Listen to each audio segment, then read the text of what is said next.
All right, let's jump right in. Today we're looking at how a government shutdown back in November of 2025 ignited this absolutely chaotic, high-stakes legal battle over food existence for millions and millions of Americans.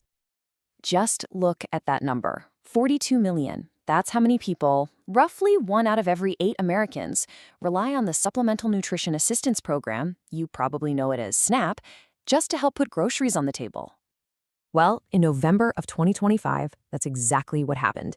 This critical safety net was suddenly thrown right into the middle of a furious conflict, a tug-of-war between the courts, the White House, and the states. And of course, families were the ones caught in the middle. So, how on earth did we get here? Well, it all kicked off when a federal government shutdown left the funding for November's SNAP benefits in a state of, well, total uncertainty. The first word from the Trump administration was pretty blunt. Because of the shutdown, there would be no benefits for the entire month. As you can imagine, that announcement sent shockwaves and caused immediate alarm across the country.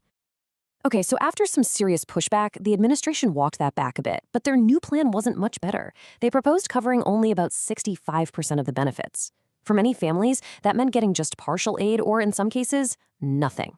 And that proposal, it almost immediately triggered a major legal challenge. Right, so with millions of families facing the very real prospect of going without food aid, the judicial system stepped in. And that's what really set off this frantic, ticking clock chain of events that unfolded over just a few days. And what's really wild here is just how fast this all happened. I mean, think about it. On Monday, the government confirms this partial payment plan. By Thursday, boom, a federal judge rejects that plan completely and orders the administration to pay full benefits. And he sets a hard deadline for Friday. The administration fired back immediately, of course, appealing the decision. Their whole argument hinged on the idea that the court had just massively overstepped its authority. They basically said, look, a judge can't just order the executive branch to spend money that Congress hasn't officially approved. So this brings us to the states, who are right on the front lines. They're looking at a court order that says, issue the full benefits. But they also know the administration is fighting that order with everything it has. They were caught right in the middle. And this quote from Oregon's governor, it just says it all, doesn't it? It shows you the insane urgency that state officials were feeling. Knowing an appeal was already in motion, states like Oregon, Wisconsin, Hawaii, and a bunch of others basically went into overdrive, working around the clock to get the money out the door before a higher court could slam the window shut. So you've got two completely different stories being told here. On one side, you have the states saying, hey, we're just complying with a lawful federal court order to feed our most vulnerable people. But the administration saw it very, very differently. They accused those states of a cash grab, of trying to seize federal money before the appeal process could even play out.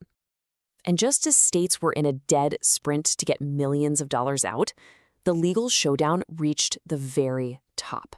It landed at the Supreme Court, leading to this incredibly dramatic turn of events late on a Friday night. The administration got what it wanted. Its emergency appeal was successful.